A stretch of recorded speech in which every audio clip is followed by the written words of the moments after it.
Eric. Over to me, Eric. Good evening, everyone, or good morning, depending on where you were or where you are. Welcome to the Astro Imaging channel. I'll do what we say in our staff meetings on Monday. Hope everyone had a happy Sunday. I don't know, it goes over at those meetings. So I hope everyone had a happy Sunday, and we'll just cap it off with our show this evening. We have Debra and Peter Ceravolo who are going to give a very interesting discussion about imaging with this special telescope that Peter has totally rebuilt. I won't steal any of his thunder. I'll let him do the introduction. Before we do that, a couple of small business items. We have a new member tonight. We have Jaime Zapata Suarez. Say hello. And Jaime is down in Ecuador. He's going to be supplying a little more technical expertise for the Astro Imaging channel with things like YouTube, which we desperately need. He's one of those volunteers when we call for people that want to help out or give presentations. Jaime raised his hand, which was great. Thank you very much for doing that. He's going to be appearing regularly. So, Jaime, why don't you just give us your elevator pitch on where you are and what you're doing and what you do. Of course. Thanks so much, Eric. This is Jaime from Ecuador. I am informatic engineer, also an astrophotographer like you. And I'm very happy to share with you guys. I'm very happy to be with you on the major leagues. Major leagues, well. Yeah, definitely. Don't be humble. Well, Jaime's going to do a lot more than that, and it's kind of expertise that we need. And once again, people, if you're out there, we've had a few more slots filled up in our program, but we could always use more presenters and more people that want to help out with the program. So go to our webpage, theastroimagingchannel.org, and when you see the little contact, fill it out, tell us what you'd like to do or like to present, and someone will be in contact with you. So before we get to Debra and Peter, I'm going to share my screen. Chrome tab, window, entire screen, share, and bring up our calendar. So this week we have Debra and Peter, and next week John Hayes is going to be here. John always gives very, very interesting presentations. Not that all of them are not interesting presentations. The week after that, we have no show. After that, Dan Champion is going to be here to talk about computational astrophotography. Steve Ziegler after that, talking about the eclipse. We can always learn more about reprocessing some of our eclipse images. And we'll have a presentation on remote imaging with ASI Air, Frank Merrick after that. After that, in August, we have an open session or an open date, which one of you out there can raise your hand like Jaime did and volunteer to give a presentation. Again, don't feel like, you have to have something special. We all have something special that we need.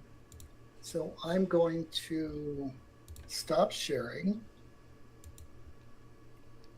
Go back to my meeting and turn the presentation over. I guess, Peter, you're going to go first? Yeah. All right.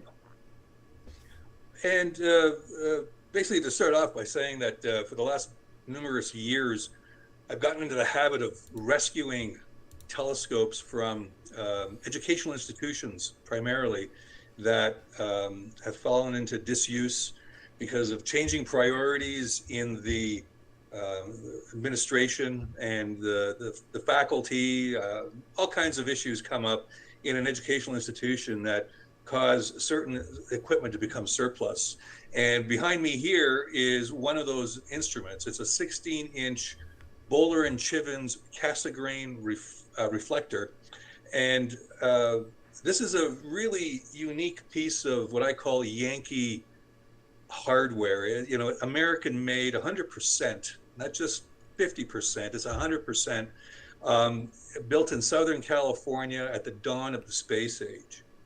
And this is not an amateur astronomy telescope. These were designed to be they're institutional instruments. They're designed for research. They're designed for education in very high-end observatories. And here, I'll share the screen here now. Entire screen, there we go. And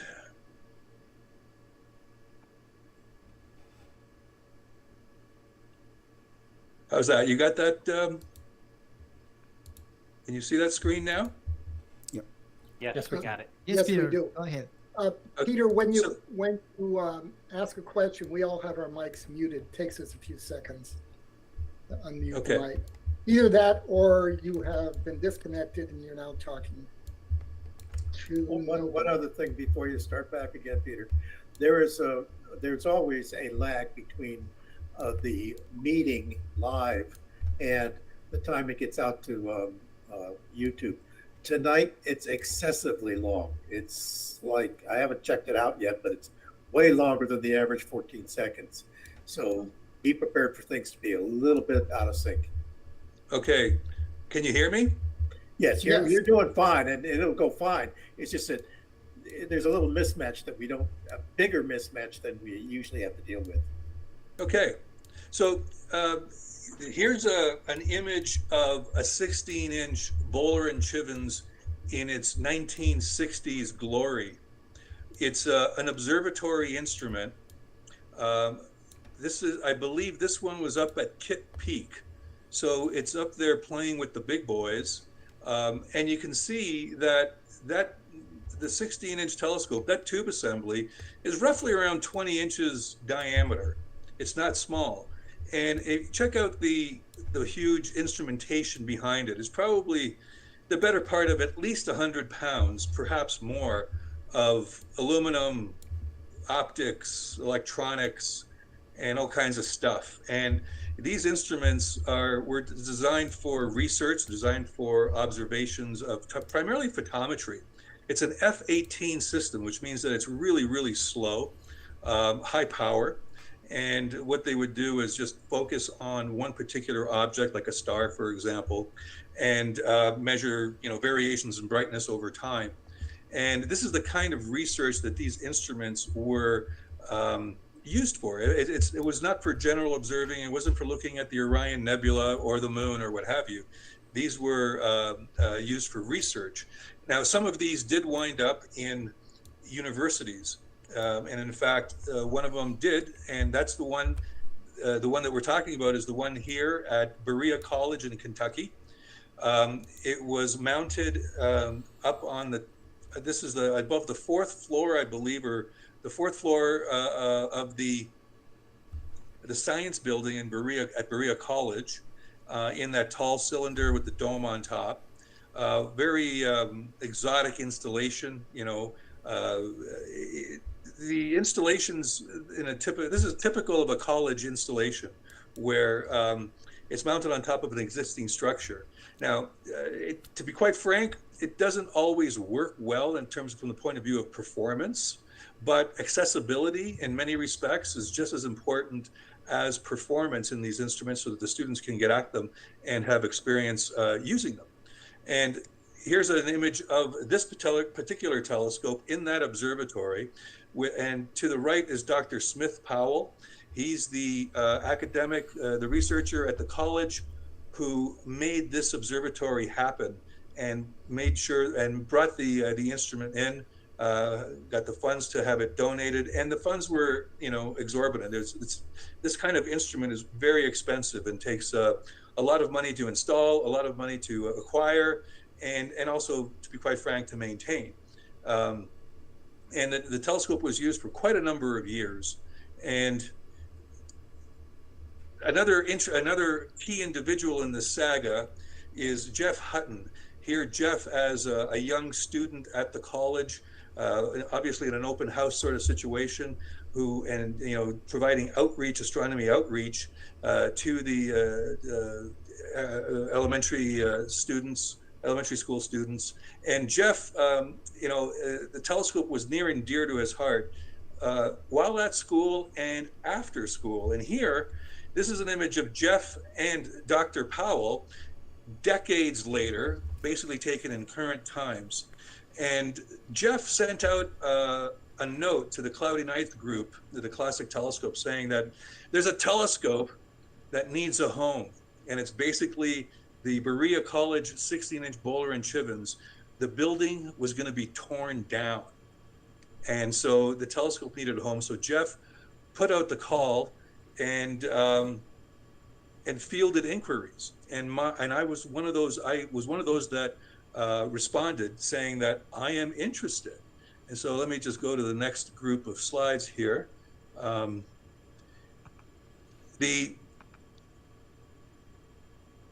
So the telescope was sitting on top of this structure, and it needed to be extracted. It costs a lot of money to rent a crane to essentially take the observatory apart and extract the telescope. And so the college basically said that anyone who was willing to pay for the crane to extract the telescope from the top of the building can have the telescope. And so I said, sure, I'll do it. I'll pay for the crane. Let's save the telescope. You know, there's no way it was going to be destroyed. I don't think the college would have allowed that to happen. But even if, when you take it down, it's got to have somewhere to go. And so I offered to pay for the crane and to have the telescope brought down and extracted. And this is the way the telescope looked many decades after the initial photo that I showed you. It's got some bird droppings on it, dust, etc. It's been used, and lately it has not been used, and it shows it. But surprisingly, it was in fairly excellent condition, other than some very cosmetic effects. This whole exercise was happening during the height of the pandemic. And so I could not go down to Berea, Kentucky to share in the fun of taking this whole thing apart. And so the local amateur astronomers and a lot of Jeff's friends provided excellent assistance in order to be able to take this thing down. It was not an easy job. Here you have a bunch of Jeff's friends holding up the primary cell so that it could be unbolted and then lowered. That sucker is heavy. It's the better part of 100 pounds. This is not a lightweight telescope. And here you have the thing, the mount basically dangling in midair with the, at the end of the crane, and lowered hundreds, I don't know how many 100 feet down to ground level. And there's a shot of Jeff to the right in the hard hat, and a bunch of his friends there. Mark Spruill on the left, he's the one that took the dome. And if it wasn't for Jeff, this story would not have a happy ending in terms of the telescope. It would probably wound up in storage, unloved, unappreciated. Instead, it wound up in Canada, of all places, very loved, very appreciated, and just we were itching to share our experiences with it. And these guys were vital. They were hugely helpful. They basically took all the components, wrapped them up, put them on skids so that they could be loaded onto a truck and trucked up to Canada, the 49th parallel up in BC here, so that we could set it up. Once it got back, once it got here, I'll show you this amazing slide here.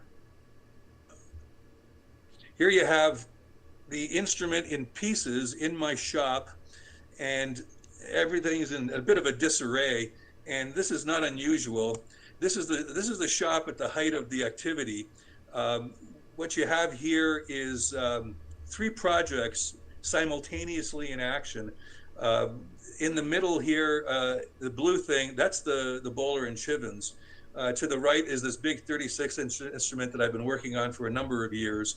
And then, or to the left for the 36-inch. To the right is this 9-inch refractor on a Warner and Swayze mount. Here it's temporarily mounted on a fork mount, and I've been doing some testing with the optics. I like having at least 3 projects, usually more on the go, because it keeps me sane. It drives Debra nuts, and I think we've reached an equilibrium. And you can really get into this telescope, the 16-inch. It's big enough that I can actually crawl into the tube. And this is the optical tube assembly. After repainting, being assembled. The telescope itself was in very good shape, to be quite frank.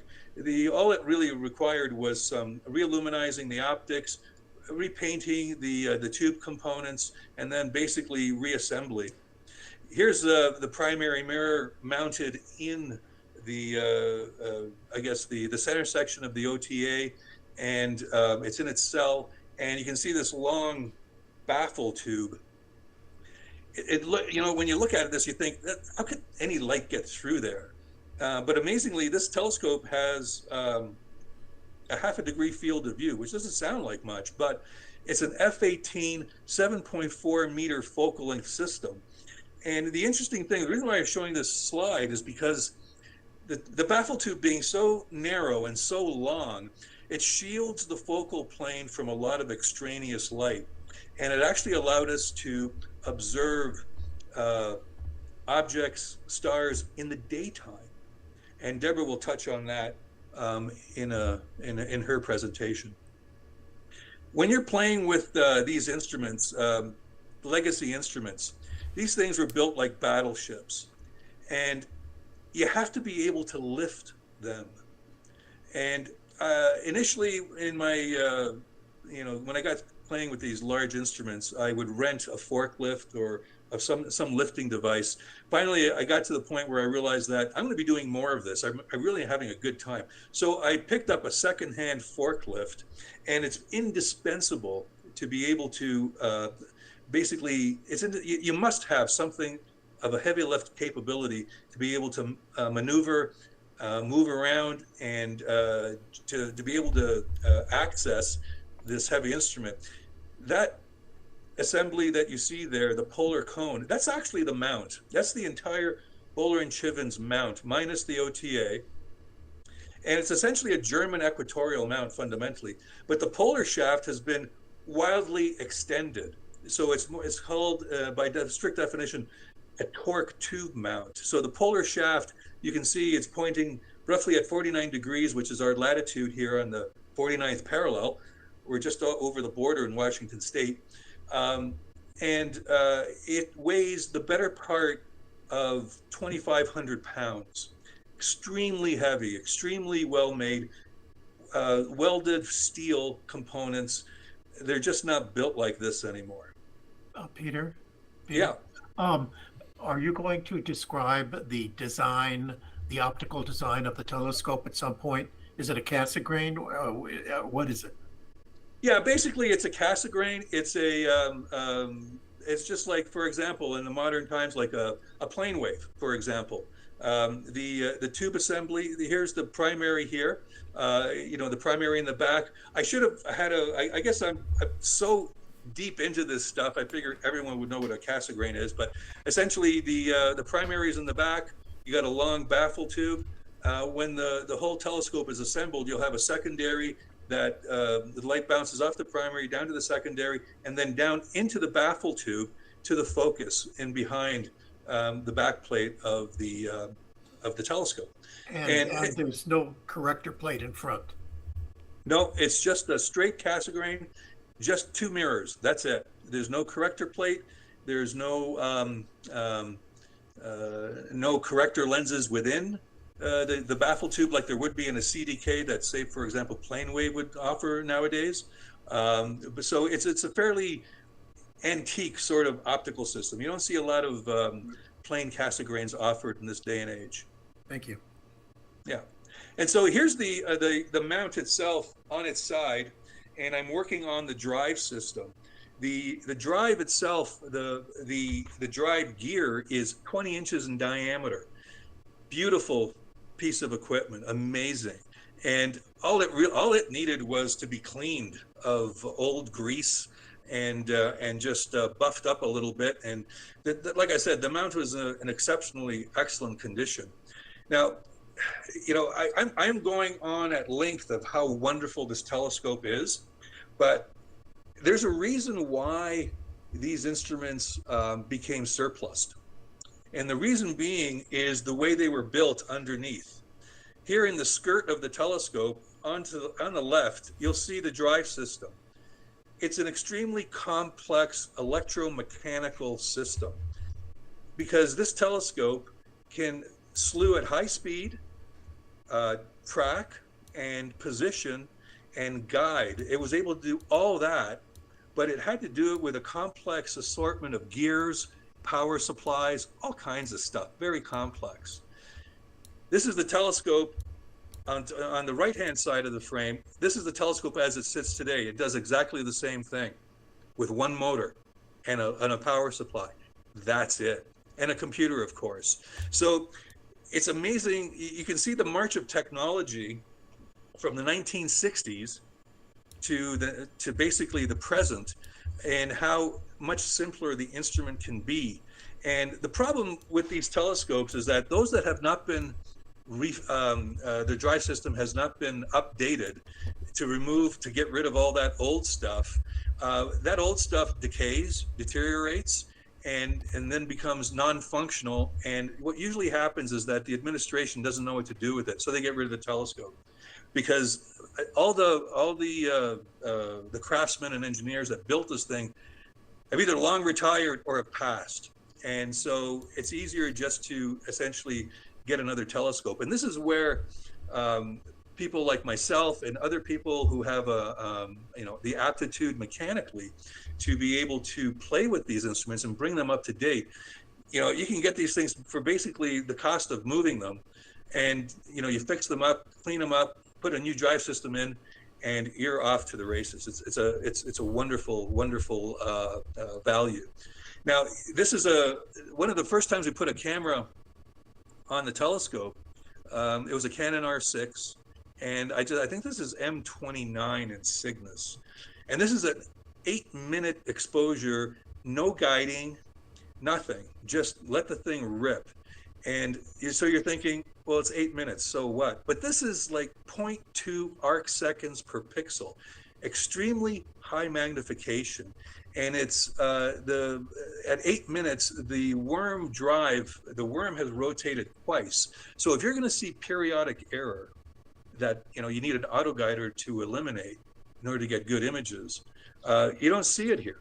There's no periodic error to speak of in this image. It's really spectacular. I'm astounded with the build quality of these Boller and Chivens, American-made reflectors. It's just really amazing compared to today. You can't, it's hard to buy stuff like this because it'd be too expensive to build. And so what happens is that you have computer controls that help to compensate for any variations in drive quality or drive rate and that sort of thing. And even, for example, when you're pointing, when we started using this thing and we had it calibrated, polar aligned and everything, I could slew from one end of the sky to the other, and the object would be in an extremely small field of view, a high power eyepiece with no modeling of pointing models to take into account any variations in the quality of constructions. Like, for example, if things aren't lined up quite right with the optics and the mount, you'd have to model that, account for that in software. None of that with this telescope. It's just built fabulously well. So the next group of slides here is the observatory install.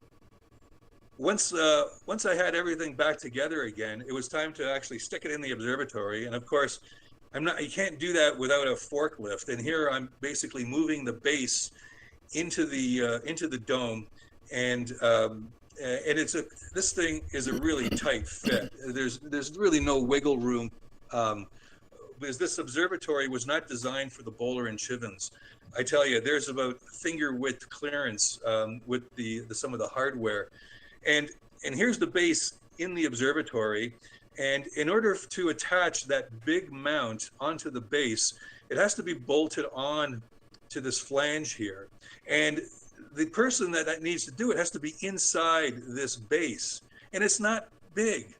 And you can see here, I wasn't able to get my head and my ass in this thing simultaneously, be able to do the trick.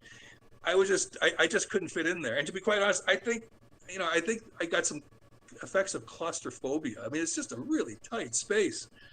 Debra, however, was able to fit inside the base very, very nicely. And and Deborah's involvement here was critical to getting this puppy put together in the observatory.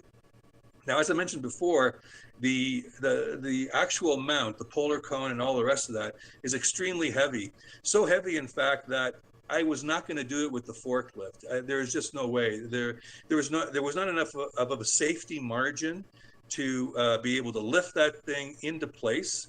So when time came to do some other crane work, we hired this big ass crane to come in to lift some heavy stuff.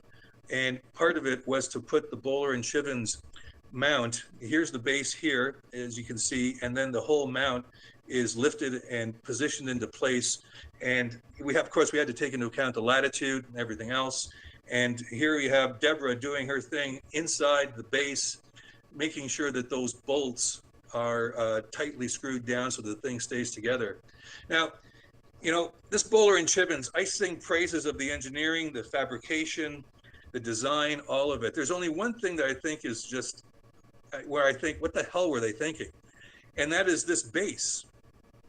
It is so tight in there, and the screws that hold everything together that Debra is basically torquing right now to hold everything together are so hard to get at, and these things are critical that I'm surprised that they didn't have an access port in this thing to be able to access those critical screws much more easily. And so to be able to have to crawl in there is kind of I think astounding. This is the smallest telescope they built, and it looks very sexy, and it's, but I would prefer a little less sex appeal, a little more utility that way. But nevertheless, once it's done, and you're off to the races. And after a little while, I was able to finish the assembly of the OTA in the observatory. Like I said, there's finger width clearance in this thing. It is so tight in there, but it fits and it works well. And we've had last summer, we used this extensively just looking through it. Basically, we've had this instrument up here and we've used it at 1400 power magnification, looking at double stars. And we've had seeing up here, which is phenomenal, basically diffraction limited. You see basically the star with the airy disk and the diffraction rings. We've had some amazing views through this thing. And because it's computer controlled, of course, it's a go-to system. We've had a great time looking at the planets in the daytime. Jupiter, Mars, in the daytime. We've had a great viewing with this. And like I showed earlier in the slides where it had this really long baffle tube coming out of the primary, that serves to shield the focal plane immensely well so that you can actually look through this telescope in the daytime, even 20 degrees, within 20 degrees of the sun. We were able to see the planets within 20 degrees of the sun quite safely and with contrast. It was really quite amazing. I mean, it's not like, during prime time, because there's all kinds of atmospheric, so there's all kinds of gurgling of the air, etc. But we had a really good time with it. And then Debra finally said, "Can we put a camera on it?" And I said, "Yes, dear." And with that, I'll hand over to Deb. We got a couple of questions, Deb, if you don't mind holding off for a second or three. Okay. Camus asks, do you live on a mountain? We do, and we love it. And if we didn't live on a mountain, this thing would not perform as well as it does. Debra will touch on that in her talk as well. But yeah, like I said earlier in my presentation, when these things were in a college observatory, the performance is compromised. Because when you're on top of a building like that, I mean, never mind vibration, we're talking about thermals. We're talking about gurgling air, and the images would be more like mush balls. But it has to be accessible, so that's where they're put. And but when you put them in an ideal location, they're phenomenal. Okay, could you put up that last picture you had? There was something at the bottom that I wanted to ask you about. There were two dials, it looked like. And also, like, obviously you've got some computer control on this.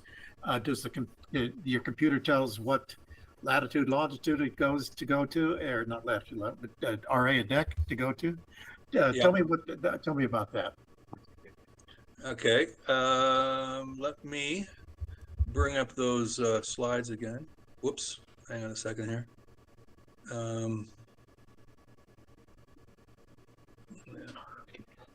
I had that right. I think I had that. Don't let it take too much time. I just there looked like there were two large dials down at the bottom of the I wasn't clear enough for me to tell what they were. Okay, are you seeing this? Are you seeing the image? Yeah, I'm seeing it. I'm not sure that's the picture though. Let me see. Yeah, that's the picture. You see that one over on the left? I mean, these dials in the middle. Yeah, those. What are those? Those are setting circles. Okay. Those are setting circles. When this mount rotates in right ascension, this dial goes zipping around like that, and it's a setting circle. And essentially, in fact, if I go back to they're basically, I don't want to take up too much time, Deborah's time here, but yeah, those are essentially setting circles, and that's how you would point this puppy in the old days. Nowadays, of course, it's all push the buttons until the handles of the pointed to the right RA and deck. Exactly. Yeah. And now, of course, everything's computer controlled. You see the screen of the laptop there, and we're just it's a heck of a lot easier. Okay. It makes you really lazy. Ambassador Colby would like to know if you have any Jupiter pictures, but I think that's part of Deborah's presentation if we're going in there. So let's get back to the program, eh? Yeah. I have, Peter, I have one question. What kind of go-to system do you have? It's an astrometric drive system. And it's essentially a go-to system. It comprises of a controller, power supplies, and a motor. And it was really easy to retrofit that onto this telescope because it had already gone through a previous iteration of updating with the drive system. So it wasn't a big deal to do, relatively speaking. I mean, it wasn't a big deal. You have to be mechanically inclined, but it was not a big deal. Thank you. Deborah, I think it's to you. Okay. Share. This again. Entire screen? Yeah.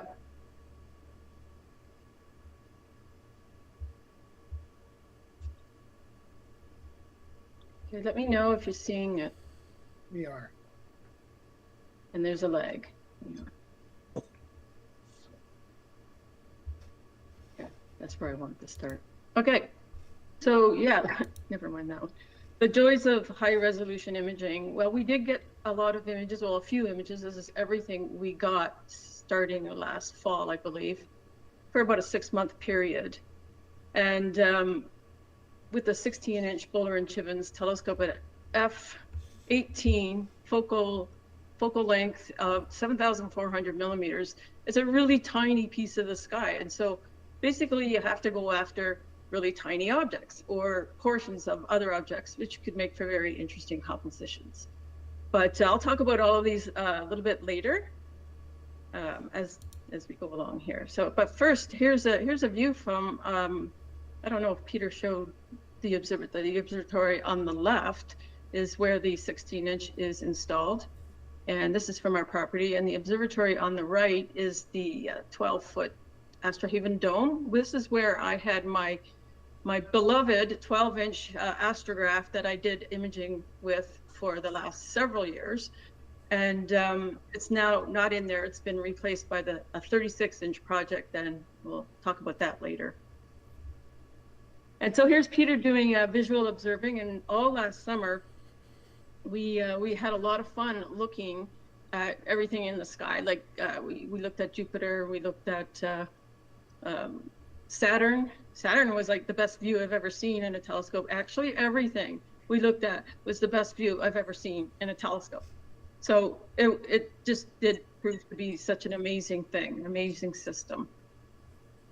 And we did put a camera on it. Peter did a star test there and the tracking test. And last July, I believe, we imaged Venus in the daytime with the Canon that was on there. It was pretty simple photography, but you think 16 inches is a bit overkill for Venus, but Peter actually made a cardboard mask on the front with a 5-inch hole cut out to stop any extraneous light going down that baffle tube and damaging things. So, that was a lot of fun.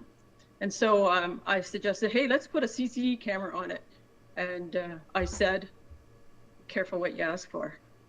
So here's me with my 12-inch, my 300mm astrograph. Now this instrument was designed and built by Peter, but it was also designed and built specifically for photography, and optically and mechanically. And you can see this, I don't know if you can see my pointer here.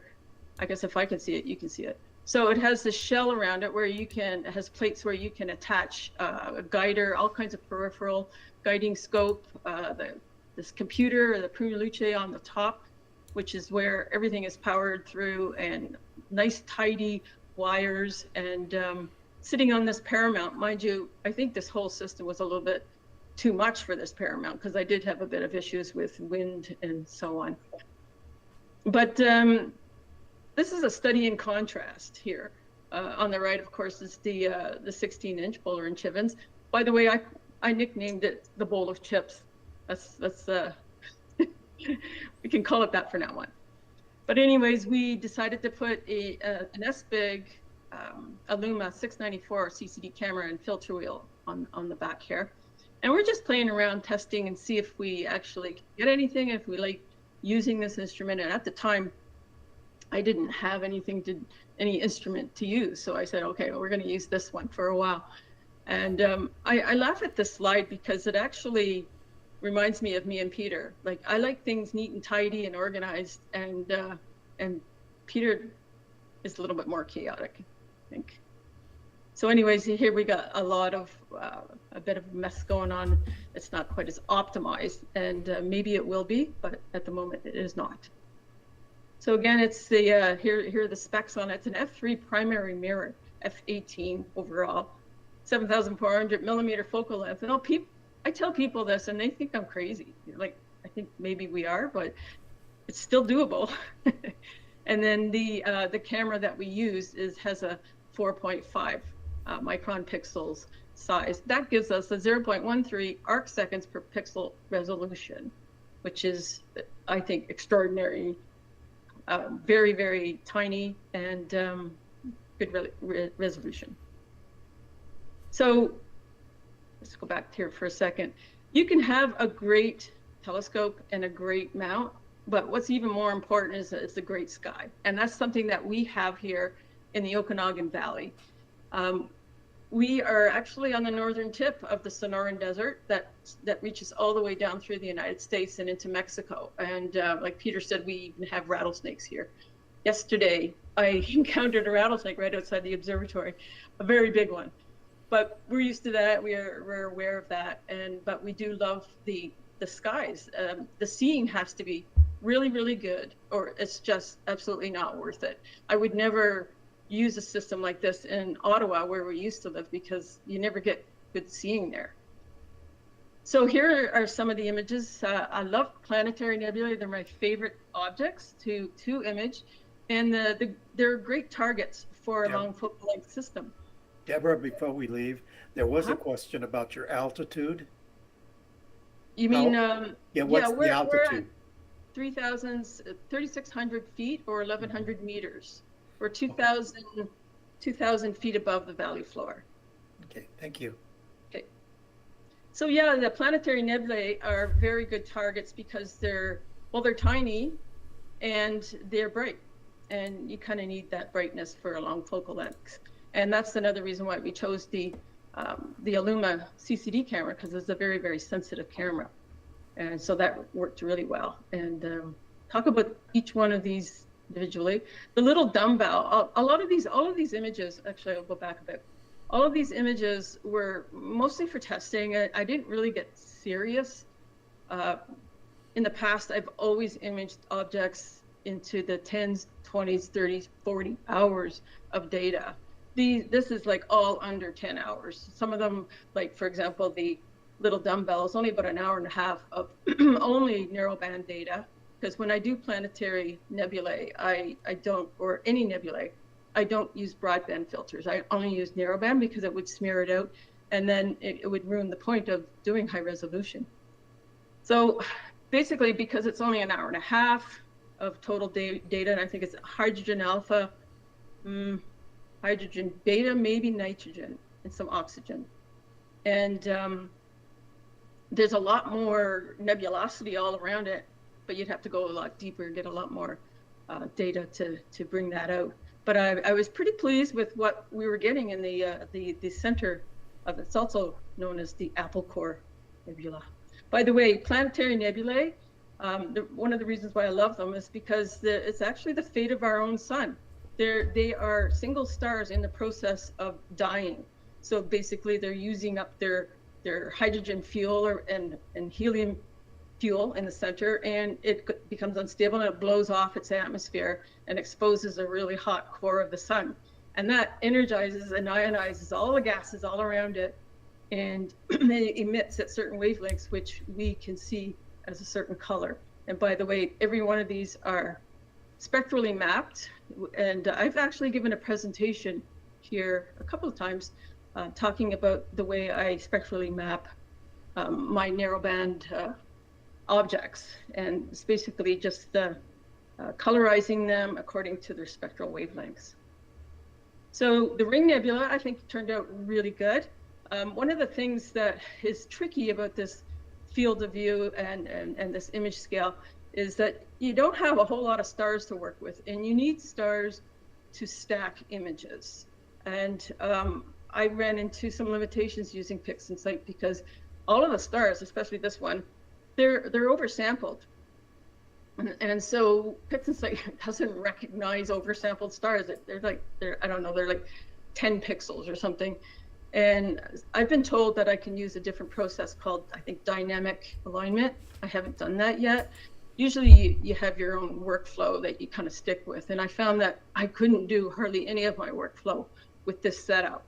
It's couldn't do any plate solving, couldn't do any stacking. So I ended up doing stacking in MaximDL. It's a software that I know, and I do 1 or 2 star alignment, and I stack the images that way. And the blue snowball, I think this is one of Peter's favorite. This is actually how it looked in the eyepiece. You could see structure like that looking in the eyepiece through that telescope. And I think this one is a little bit more data. I think it's hydrogen alpha, hydrogen beta, and oxygen at 3 hours each. That's probably the longest I went on any object. By the way, when I say, a total of 9 hours, you can multiply that by, twice. I throw out about 50% of the images I get because I'm really, really picky. And you have to be, because, you want the very, very best. It's almost, I would call it lucky imaging, manual lucky imaging. And this is one of my favorites, the Eskimo Nebula. I had no idea it was going to turn out like this. I actually have another slide here showing the filters without the color, how much information that each filter offers into the image. And I spectrally mapped it. And this is pretty close to its real color as well. So much detail there. The Eskimo Nebula is also known as the Clown Nebula, or the Parka Nebula, or the Canadian Nebula, or whatever you want to call it. And we also did some galaxies. This one, turned out really well. I think it really fills the whole frame with all that gossamer outer spiral arms. And in the inside, there's these blue starburst, the stars happening there, and lots of resolution there. And also this black, dark stuff here, dust in the galaxy. It was what gives it its black eye name. I think it turned out pretty good. Now this one is a very unusual galaxy. I don't even remember how we came across it. I think maybe on Astro, but apparently in theory, 25 million years ago, this was a very orderly spiral galaxy that was passed through by another galaxy, and then it got all floofy after that. So the other galaxy that interacted with it is just outside the frame at the top right, and I couldn't get both of them in, but I just concentrated on this one. But I think it turned out really pretty. I like the colors. And the Whirlpool galaxy, well, it's not the Whirlpool, actually, it's NGC 5195. The Whirlpool is down here. And so I thought that would be kind of cool to compose this bridge that connects these two galaxies. They are two separate galaxies that are interacting. And I took, there's the Whirlpool. I took this one with the 300 millimeter at f4.9. And so I was getting, with the same camera, the Illuma, I was getting 0.6 arc seconds per pixel resolution. And I thought, I don't know, I thought that was pretty good. And then I just a little zoom in to the composition that I had taken with the 16-inch bowl of chips. And you see the difference in the resolution there. And of course, that's the using the same camera. And to get the arc seconds per pixel is basically a function of their focal length and the camera size, pixels. Crab Nebula, I think this is a really cool thing. I mean, of course, it's just the inside. There's a lot more to it. Remember, it's basically from here to here is about 6 arc minutes. And this is about 4 arc minutes. So that's pretty tiny. But this is a supernova remnant that actually exploded nearly 1,000 years ago. And it is still expanding, and there's a lot going on in the inside. There's this pulsar that's going crazy, spinning like crazy, and it is pushing away all of the gases away from it. I think it's called synchrotron radiation. And that can be imaged. And this is one project that I think I would like to do if I was to continue using this is the bowl of chips, is I would like to image it often, once in a while or whatever, over a couple of years, period, put together a time lapse, and you would actually see that motion, that movement, and that expansion. And it's been done before professionally, but I think as an amateur it would be a pretty cool project. Now this one is this is the last image I'm going to show you. This is my very favorite. I've always wanted to get a photo of the trapezium cluster that's inside the Orion Nebula, but I wanted to resolve all those other little stars that are in there. And I have taken it before with the astrograph, but this time it was at f9. There's 2 configurations to that system. And so I was getting 0.4 arc seconds per pixel, but I just zoom in on that so you get an idea of the difference. I was happy at the time to resolve this E star here and this one a little bit there. But look at this. Look what I'm getting here. It's just amazing. With the here's a close up. We'll zoom in even more. And you can see the resolution, the separation here. And again, so here's a diagram showing the designations of the trapezium. We got the A, B, C, and D, and F is over here.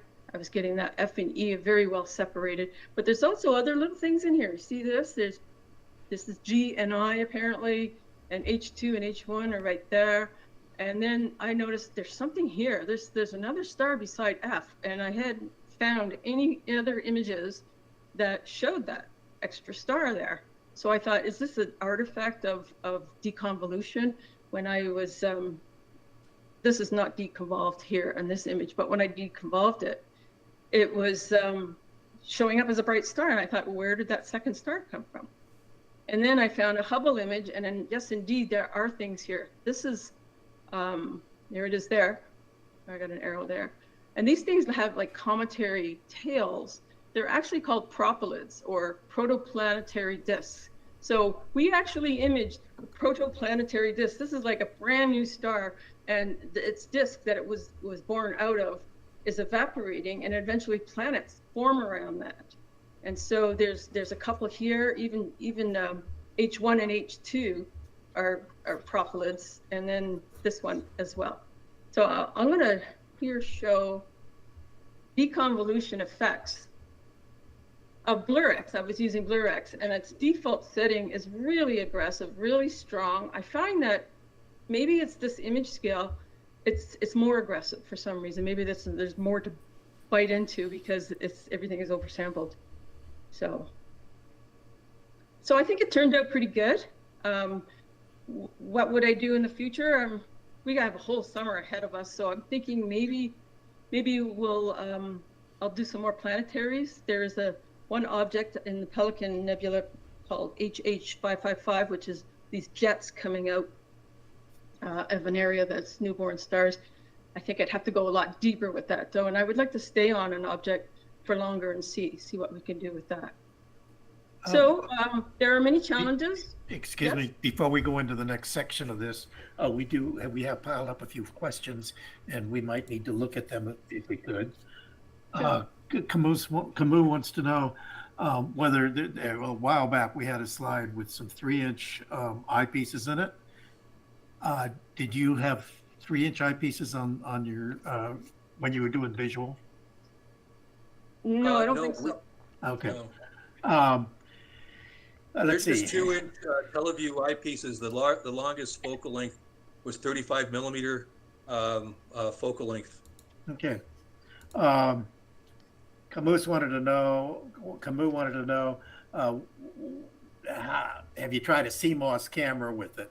And maybe that will hold off till the end of the show for that. If we have a It's discussion. basically the only imaging we've done so far was with this S-Big Illuma, the 690. Okay. And that's a very conventional camera from years ago, right? Yeah. Barbara wants to know what the field of view is. So several people actually have now caught up with asking that question. Oh, okay. The field of view is, I think, 4 by 6 arc minutes. That's pretty tiny. Arc minutes. Okay. Arc minutes. Yeah. Cool. That's down here. And Camus also wants to know, you mentioned an N2 filter. Is that commercially available or needed to be custom made? No, that's commercially available. Yeah, I thought so too. Okay, and I believe, let me check if I missed anything while we were going. No, we're good. So you're back on, Deborah. Okay. Deborah, so, I have one question before you. Uh-huh. Is there anyone from Boller Chivens that's still alive and interested in what you've done? I think Peter would answer that better.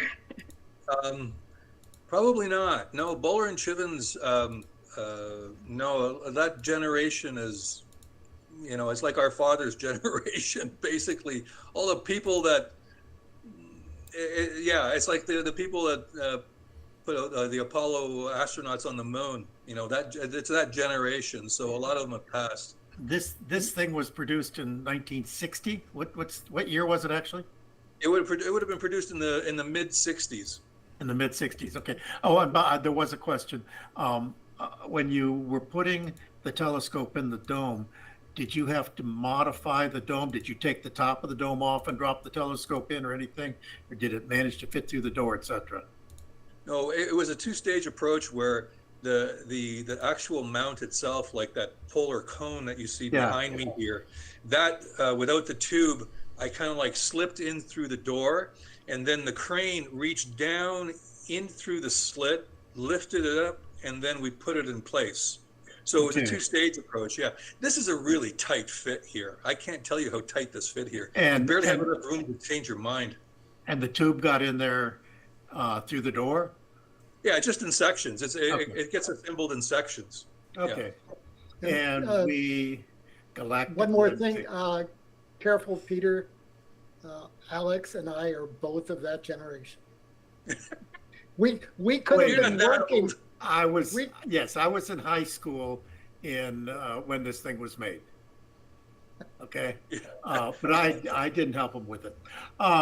Kevin wants to know if you tried galactic lensing. No, I haven't tried very much. Those are usually wider field views.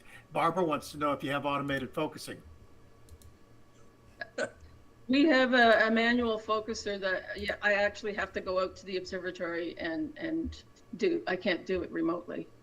Okay, and you do it with your fingers? Yeah, there's a toggle thing on the left-hand side of the table there.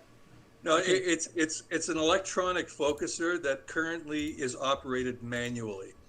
It's a long story. Deborah will tell Okay. you.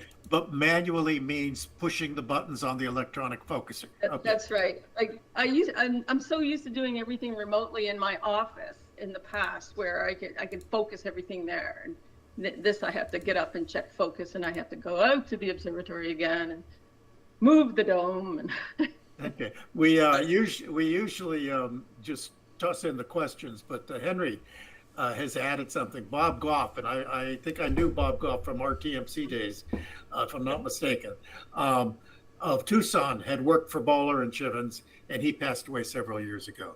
So, Yeah, that's right. Yeah, Bob was, a master optician. I knew Bob. Oh, the wind is blowing here. I knew Bob and met him numerous times at RTMC and over in Tucson. A wonderful guy. And yeah, he's worked on Boller and Chivens optics. He worked at Perkin-Elmer. And yeah, he's no stranger to these things. Was no stranger to these things. and we're clear. Go ahead, Eric. I think. There's a target which I think that you could really master, the smiling lens. It's an object, but it's really small. Oh, okay. A target suggestion. Yeah. Okay. I'm sorry. Go ahead. That's okay. It's hey, Camus, you liking the show, huh? Go ahead. Let's get back to what you were going to say, Deborah. Okay, well, I'm getting near the end here. I just it hasn't been an easy haul for me because it's just kind of everything's all thrown together, and there's something always goes wrong, as you know that. I think that if I started a swear jar when I started all this, I could retire by now. But anyways, everything is magnified, everything is amplified, every little movement is amplified. If the seeing's not great, that's going to get amplified. And the tiny field of view is something that you can live with and deal with. I don't really want to put a focal reducer on it because then, you degrade the image. It's hard to find a star for guiding or for plate solving or for aligning, all that stuff, because you have less sky. And the seeing has to be great, or it's just not even worth opening the dome. And so that's another thing that I want to do is I want to get my 300 millimeter set up again, because I would like to, when the seeing's not great, I could use the 300 millimeter, which is a lot more forgiving for seeing. So when the seeing's great, you go to the 16 inch. When the seeing's not so great, so it's kind of like cute observing. This is probably the way to go. Also, polar alignment. It shifts. You have to make sure it's really bang on, because you've got that 6 arc minutes and 6x4 arc minutes, and it starts to drift really, really quickly. And that's another thing, is that I have to babysit this thing when I'm going all night. I babysit it. You can't go make dinner or go have a nap or something, because it's going to go out of the field, or the camera's going to shut down, or something's going to happen. And it's basically a lot of work. And another thing that we actually didn't touch on is that it has a wicked focus shift, because this thing is not made of carbon fiber, it's made of aluminum, and it has a big range of shift. And in one night, especially around here, sometimes that when temperatures drop in the wintertime, it really shifts a lot, and you have to go out and touch that up. But there's ways to fix that. You could put an in-bar rod in, which we have in the Astrograph, to not eliminate, but to reduce that kind of focus shift due to temperature. Another things we want to do to improve, if we want to continue doing this, if we think it's worth it, is put on a guide scope, of course, but you notice there's no plate to stick it to. And so we'd have to have something machined or something like that. Fine tune the polar aligning, get those wires under control. And one way to do that is put that Prima Luce computer up on the telescope. Automate the dome controller. It's not automated. We could do it, but we're just lazy right now. We have to go out there and turn the thing. Otherwise it obstructs the view. And basically that's it. Is it really worth it? Maybe, maybe not. There's something else on the horizon that may preempt it, and that's the 36 inch or the 900 millimeter that is now in the observatory. Peter is almost finished. He promises me he's almost finished the mirror. And so we'll see that's another talk in the future. So, but when I've had enough of it all, I just grab my camera and tripod and I go somewhere and photograph the Milky Way with my wide angle lens, and sometimes in my own backyard. So that's it. I'm going to escape here. See. Okay, how do I stop sharing? Stop presenting. Yeah, there we go. Hey, there was a question that I did not get to. I am sorry. I don't have who asked it. I don't remember. You showed us a lot of those beautiful pictures and said that this one has 9 hours and that one has 3 hours or whatever it was. And how many individual subs and each of them got, survived the culling process, and how long were each of those subs in general? In general, the subs were 2 minutes. I didn't like to go over 2 minutes. I would rather go over 2 minutes for narrowband especially, but I didn't because, we didn't have a guiding scope on there. But I basically kicked out half of the images I took. If I took hundreds of images, I would kick out 100 images, because the seeing, even if it's a really good seeing night, you can see from image to image, it's wonky, and then it's nice, and then it's wonky, and then it's nice. That's just seeing, that's just the sky. So even in a beautiful sky that we have here. What's your seeing? Do you know what your seeing is generally when you have a good night? We can get by 1.5 or 1 arcsecond pixel seeing, and sometimes sub on focus runs. Well, it's like I was saying, when we were observing with this thing visually, where the seeing is evaluated instantaneously. When you're taking a 2-minute sub, you're basically averaging out everything that's happening within those 2 minutes. And so you're not going to get instantaneous seeing quality. And like I said, with this sucker here, the sun was still up in the sky. It was daylight. And I'm looking at a double star, half arc second separation double star in Corona Borealis. And no, Corona up by, where the hell was it now? Anyway, it's up in the sky, half arc second double, and I'm seeing 2 solid airy disks with a diffraction ring. That's basically perfect, damn near perfect seeing. And it was daytime. And I'm sitting here in the dome like I am right now, looking at this thing, and I'm looking at it at about 1,000, 1,200 power, something like that. And so we can have spectacular seeing conditions, and which makes an instrument like this worthwhile to have. If you are on top of a building, as in the school, you wouldn't get that. There'd be too many adverse effects caused by thermals and that sort of thing. So we get great seeing. How much color do you get when you're visually looking at some of those planetaries? Well, it's how bright it is. Yeah, that's right. I mean, if you're looking at Alberio and that sort of thing, they're so bright that you can discern color. It's a 16-inch telescope, whether it's Newtonian, Dobson, Boller and Chivens, whatever it is, it's a 16-inch telescope. So whatever a 16-inch telescope for color is going to show you, you'll be able to see this. The only defining feature here is that it's the location you're able to do, and all kinds of places in USA, of course, when you're up on a mountain, you're going to get great seeing in this, especially in the Southwest. And of course, we get lousy seeing too. So it's not all perfect. Peter, where just to describe the topography, how far are you from the Pacific Ocean? Well, we're basically we're between Seattle and Spokane, Washington, like in the middle there. And in the valley going up when we're right on the border. Okay. 5-hour drive.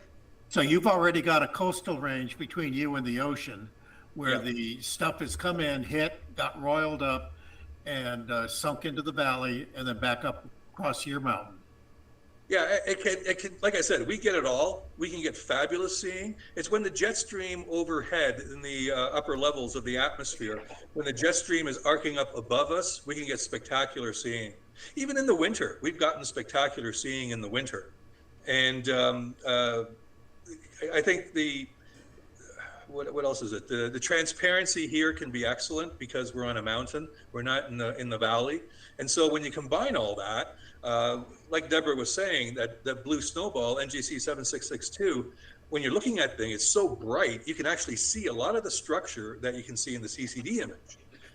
And with this telescope, the lowest power that I can get is 200 power. That's the lowest. I can't get any lower than that because it's 7.4 meter, 7,400 millimeter focal length with my 35 millimeter panoptic, Teleview panoptic eyepiece. It's about 200 power. And it looks great. It's fabulous. So I think I asked before the program, are you planning on doing any lucky imaging? Yeah, that's planetary imaging primarily, and we just haven't gotten into the planetary stuff yet. I mean, It's a new learning curve for me.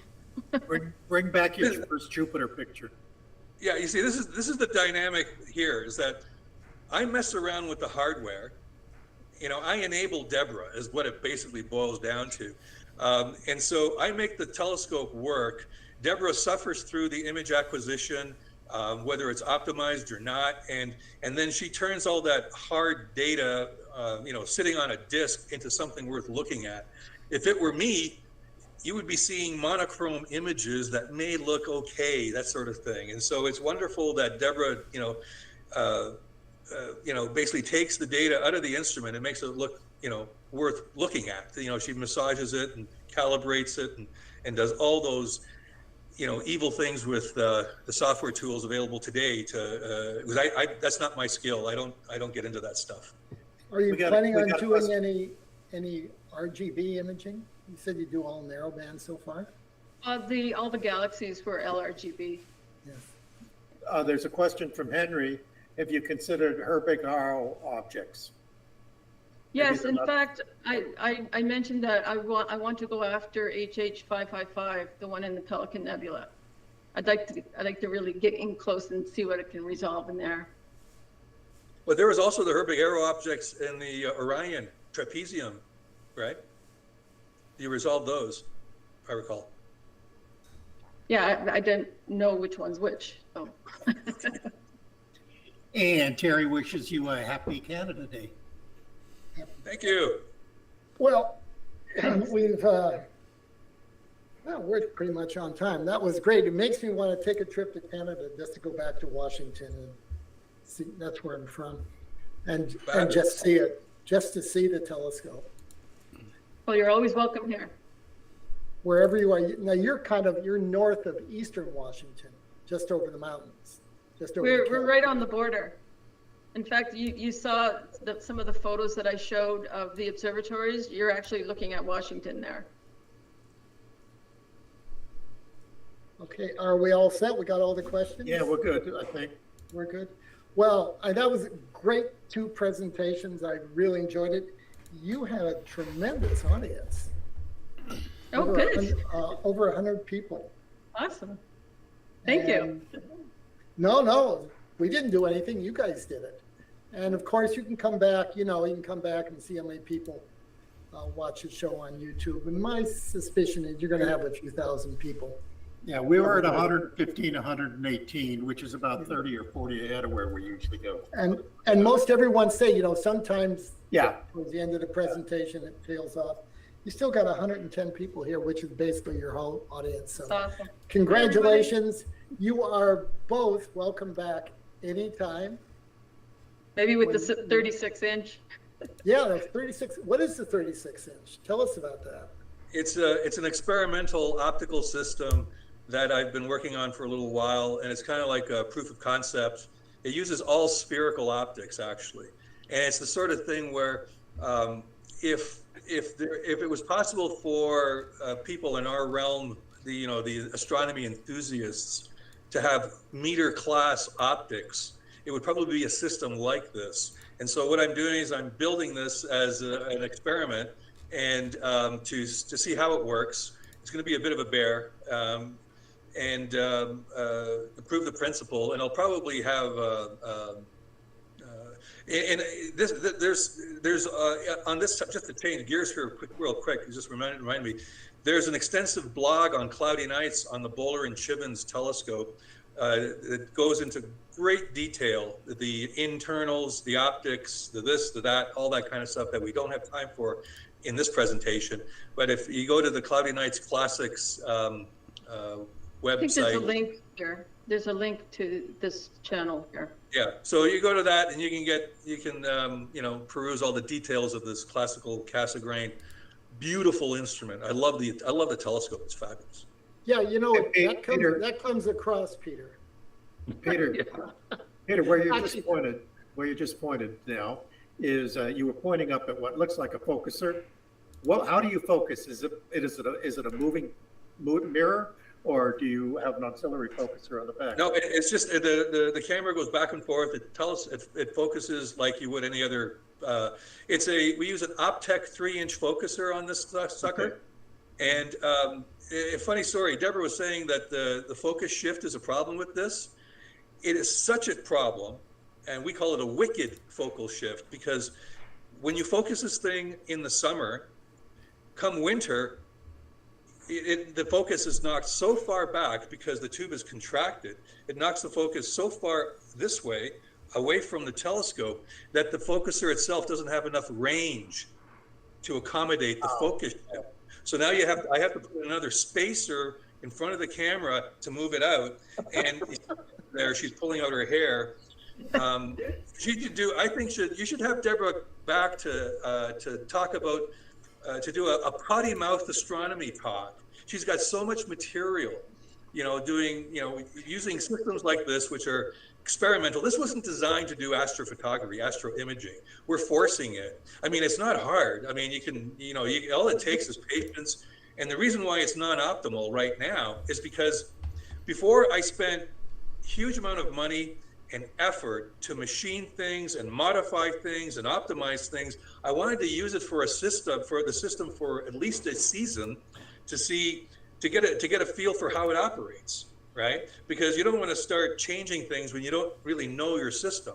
And so that's why it's, it's a bit of a mess of wires and the focus shift is crazy and everything else. To fix all that stuff is worthwhile, but it takes time and effort. I think if Deborah does have another talk, we know what the title will be.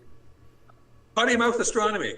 No, the bowl of chips. Bowl of chips. And potty mouth astronomy. Yeah, right, we could have a hyphenated name. So when somebody asks me why my wires are all messy on my rig, it's because I'm experimenting to see. Is that right, Deborah? Yeah, That's you're exploring my personality. You're exploring solution space. You're getting to know your system. Okay. And occasionally my wife will tell me that I love my telescopes more than her. I'm sure you never would have said that, Deborah. And she never listens to these broadcasts either. I think we're all set. Oh, we've been through. By the way, Deborah, Peter, we look forward to seeing your planetary images anyway. We continue Cannot on wait for I that. have to learn how to do that first. Yeah. after we end the show. We continue on. Hey, I know we're about to conclude. Isn't there software for focusers that deal with focus shift? Yeah, there certainly is. You can train your focuser. When it'll change by the temperature and things like that. You can train. It's very common. But With it's this also telescope, not the linear. focus shift has to be addressed within the instrument primarily, because the focus shift is so great between seasons. Your focuser will not accommodate the change in position. Right. And it has to be trained and a few other things. And it's also not linear as well. Yeah. So what I was saying is we continue on after we end the show. You're more than welcome. In fact, we encourage you to kind of stay on for a few minutes. So where the interesting stuff happens. I think if we're all set, who's running the show tonight? Terry's in charge. Terry. So thanks everyone for hanging in there. Great presentations and great audience tonight. So we'll see you all next week. Good night. Bye. See you in the funny papers.